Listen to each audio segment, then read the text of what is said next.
नमस्कार। चलिए आज भारत में ब्रिटिश शासन के उस 200 साल लंबे प्रशासनिक सफर को समझते हैं जो एक ट्रेडिंग कंपनी से शुरू होकर आज़ादी तक पहुंचा। तो इस पूरे दौर को समझने के लिए हम इसे 5 हिस्सों में देखेंगे। कंपनी के गवर्नर से लेकर बंगाल के गवर्नर जनरल्स, फिर पूरे भारत के गवर्नर जनरल्स, वाइसराय का युग और आखिर में बंटवारा और आज़ादी। तो हमारी कहानी शुरू होती है ईस्ट इंडिया कंपनी से। वो कंपनी जो व्यापार करने आई थी लेकिन धीरे धीरे शासक बन गई, और इस बदलाव की नींव रखी बंगाल के गवर्नरों ने। और इसमें सबसे पहला और अहम नाम है रॉबर्ट क्लाइव का। 1757 में प्लासी की लड़ाई के बाद क्लाइव ने जो कदम उठाए, उन्होंने भारत में कंपनी की भूमिका को हमेशा हमेशा के लिए बदल दिया। देखिए, क्लाइव की 2 नीतियां कंपनी के लिए गेम चेंजर साबित हुईं। पहली, 1765 के दीवानी राइट्स। इसका सीधा मतलब था कि बंगाल, बिहार और उड़ीसा से टैक्स वसूलने का अधिकार अब कंपनी के पास था। और दूसरी थी द्वैत शासन प्रणाली, मतलब प्रशासन की जिम्मेदारी तो नवाब की थी, लेकिन पैसा और असली ताकत कंपनी के हाथ में। इस सिस्टम ने भयानक शोषण को जन्म दिया, जिसका नतीजा था 1770 का बंगाल का अकाल।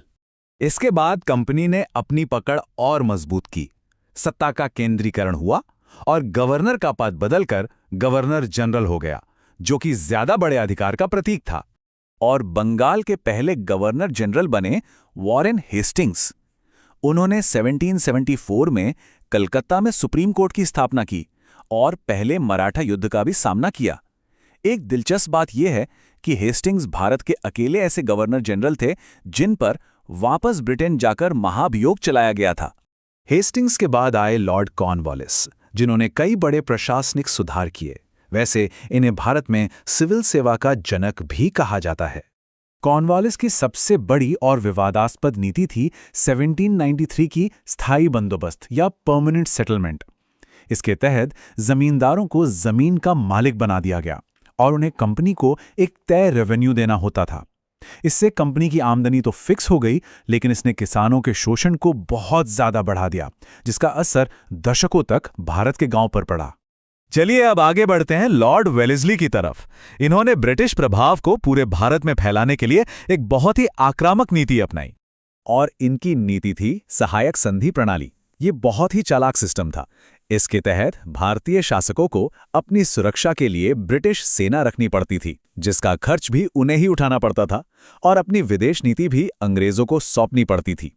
मतलब बिना सीधे कब्जा किए ही भारतीय राज्य पूरी तरह से अंग्रेजों पर निर्भर हो गए। अब आता है कहानी में एक बहुत बड़ा मोड़। 1833 के चार्टर एक्ट ने बंगाल के गवर्नर जनरल को पूरे ब्रिटिश भारत का गवर्नर जनरल बना दिया, यानी पावर और भी ज्यादा सेंट्रलाइज्ड हो गई। और भारत के पहले गवर्नर जनरल बने लॉर्ड विलियम बेंटिंग। इन्हें आज भी इनके बड़े सामाजिक सुधारों के लिए याद किया जाता है, जैसे 1829 में सती प्रथा का अंत और भारत में अंग्रेजी शिक्षा की शुरुआत करना। इनके बाद आए लॉर्ड डलहौजी। डलहौजी को अक्सर रेलवे, टेलीग्राफ और डाक व्यवस्था शुरू करने के लिए आधुनिक भारत का निर्माता कहा जाता है। लेकिन डलहौजी की विरासत से एक और चीज जुड़ी है, और वो है उनकी व्यपगत का सिद्धांत, यानी डॉक्ट्रिन ऑफ लैप्स की नीति। ये एक बहुत ही आक्रामक नीति थी, जिसके तहत अगर किसी शासक का कोई अपना पुरुष उत्तराधिकारी नहीं होता तो उसका राज्य सीधे ब्रिटिश साम्राज्य में मिला लिया जाता था।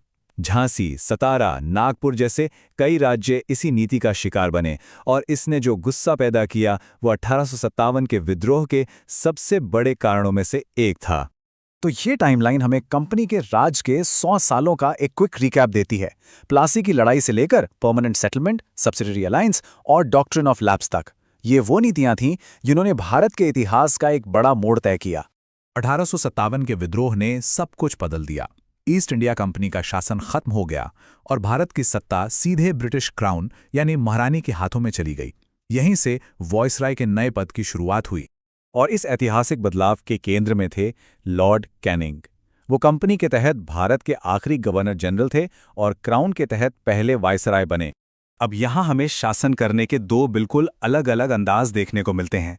एक तरफ थे लॉर्ड लिटन, जिन्होंने 1878 में वर्नाक्युलर प्रेस एक्ट जैसा दमनकारी कानून लाकर भारतीय भाषाओं के अखबारों पर रोक लगा दी, और उनके ठीक बाद आए लॉर्ड रिपन, जिन्हें भारत में स्थानीय स्वशासन का जनक कहा जाता है, क्योंकि उन्होंने नगरपालिकाओं को ज्यादा अधिकार दिए।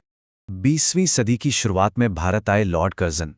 वो एक बहुत ही कुशल प्रशासक थे, लेकिन उनका एक फैसला बहुत ही विनाशकारी साबित हुआ। और वो फैसला था 1905 में बंगाल का विभाजन। वजह तो बताई गई प्रशासनिक सुविधा, लेकिन असल मकसद था हिंदू मुस्लिम एकता को तोड़कर राष्ट्रवाद को कमजोर करना। लेकिन इसका असर बिल्कुल उल्टा हुआ और इसने पूरे देश में स्वदेशी आंदोलन की आग जला दी। और अब हम पहुंचते हैं कहानी के अंतिम अध्याय पर, ब्रिटिश भारत के आखिरी प्रशासक के पास, जिन्होंने साम्राज्य के अंत की निगरानी की। वो थे लॉर्ड माउंटबेटन, भारत के अंतिम वायसराय। उन्हें सत्ता के हस्तांतरण का काम सौंपा गया था। उन्होंने ही 3 जून योजना पेश की, जिसके तहत 15 अगस्त 1947 को भारत आजाद तो हुआ, लेकिन साथ ही उपमहाद्वीप का एक बहुत ही दर्दनाक विभाजन भी हुआ। तो ये टेबल एक नज़र में पूरे सफर को दिखाती है। कॉर्नवालिस के परमानेंट सेटलमेंट से लेकर बेंटिंग के सती प्रथा का अंत, डलहौजी के डॉक्ट्रिन ऑफ लैप्स, लिटन के प्रेस एक्ट, कर्जन के बंगाल विभाजन और आखिर में माउंटबेटन के स्वतंत्रता प्लान तक। तो जब हम इस पूरे दौर को देखते हैं तो ये सवाल जरूर उठता है कि इन सभी प्रशासकों में से, चाहे वो उनकी व्यापारिक नीति हो, सामाजिक सुधार हो या राज्यों को हड़पने की नीति, किसके कामों का असर इस उपमहाद्वीप पर सबसे ज्यादा और सबसे स्थायी रहा, ये सोचने वाली बात है।